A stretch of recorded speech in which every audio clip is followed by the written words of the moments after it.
Olá, povo de Deus, segunda-feira, 11 de setembro de 2023, 23ª semana do Tempo Comum.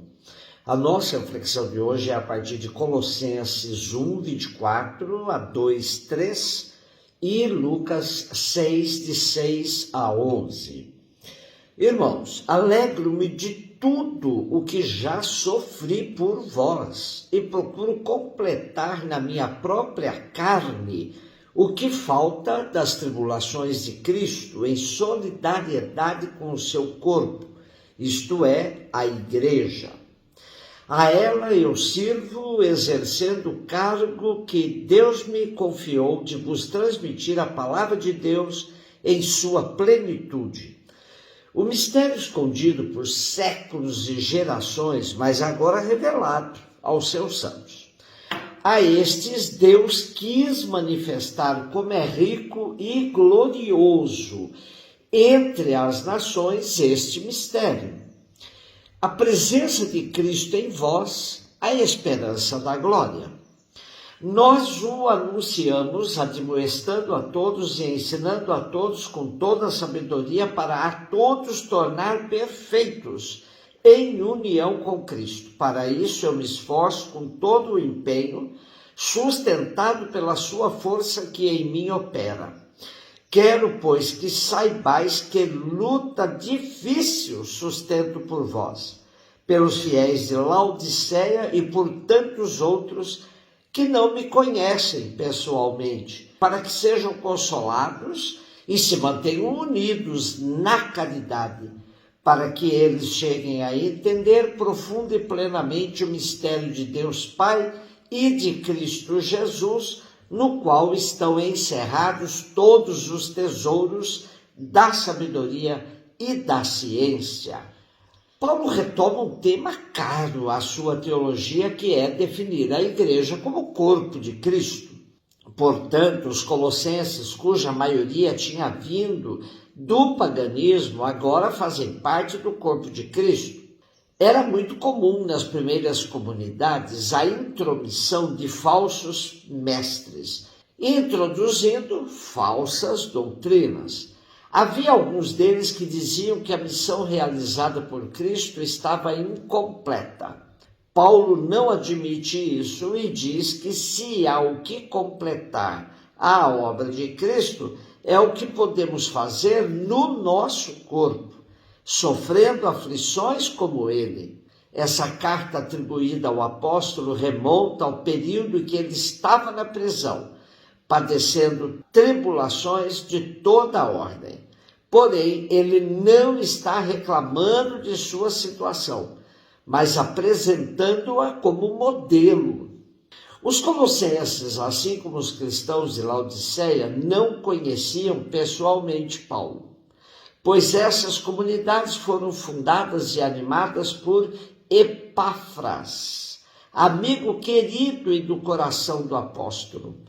Ainda assim, ele diz que sofre por todos para que se mantenham perseverantes no amor a Cristo, para que cheguem plenamente ao conhecimento do mistério do ser cristão no dia a dia. Lucas 6, de 6 a 11. Aconteceu num dia de sábado que Jesus entrou na sinagoga e começou a ensinar. Havia aí um homem cuja mão direita era seca. Os mestres da lei e os fariseus o observavam para verem se Jesus iria curá-lo em dia de sábado e assim encontrarem motivo para acusá-lo. Jesus, porém, conhecendo seus pensamentos, disse ao homem da mão seca: levanta-te e fica aqui no meio. Ele se levantou, ficou de pé. Disse-lhes Jesus: eu vos pergunto, o que é permitido fazer no sábado, o bem ou o mal? Salvar uma vida ou deixar que se perca? Então Jesus olhou para todos os que estavam ao seu redor e disse ao homem: estende a tua mão. O homem assim o fez e sua mão ficou curada. Eles ficaram com muita raiva e começaram a discutir entre si sobre o que poderiam fazer contra Jesus. O que é preferível ao sábado, fazer o bem ou fazer o mal, salvar uma vida ou perdê-la? Esta questão Jesus apresenta para os adeptos fundamentalistas da lei de Israel.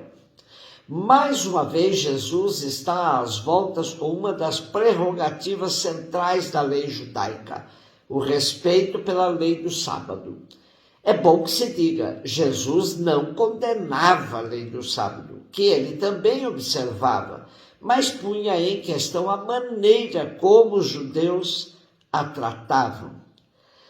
Pela pergunta de Jesus, se pode deduzir que para ele a defesa da vida estava acima de tudo e de todos. A vida em primeiro lugar. Qual a função da lei, se não nos educar no exercício da liberdade? O que passa disso pode deturpar o sentido da lei, que passa a ser usada como meio de escravização do ser humano. Hoje, um dos problemas mais agudos da nossa sociedade é o sistema jurídico e penal brasileiro.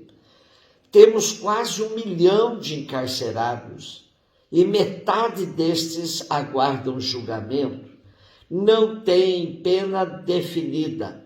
Além disso, o judiciário deveria ter vergonha quando sabe que um ditado popular é repetido à exaustão por diversos cidadãos e cidadãs, que a lei no país existe para os pretos, prostitutas e ladrões de pequenos roubos, sobretudo quando são pobres.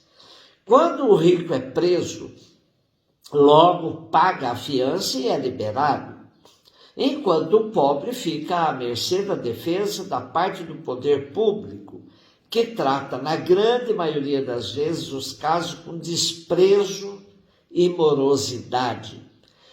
Vivemos um momento em que um órgão do Poder Judiciário, o STF, vive em evidência e é criticado por uns, louvado por outros. Porém, não se percebe a ação capilar do Poder Judiciário realizada por juízes, procuradores, desembargadores e homens do direito. É preciso ficar atento à microfísica do poder, pois as ações macros podem obscurecer nossa visão sobre onde esse poder se enraiza e interfere no dia a dia dos cidadãos e cidadãs. Jesus, com sua prática libertadora, quis dar sentido novo à lei, colocando em primeiro lugar a vida, a defesa dos direitos de todos, os cidadãos e cidadãs, terem acesso aos meios que lhes garantisse vida plena, mesmo que para isso fosse preciso afrontar a lei. A hipocrisia do magistrado também é histórica. Frente à prática libertadora de Jesus, eles se encheram de raiva e queriam matá-lo. A vida acima da lei. Um beijo no seu coração.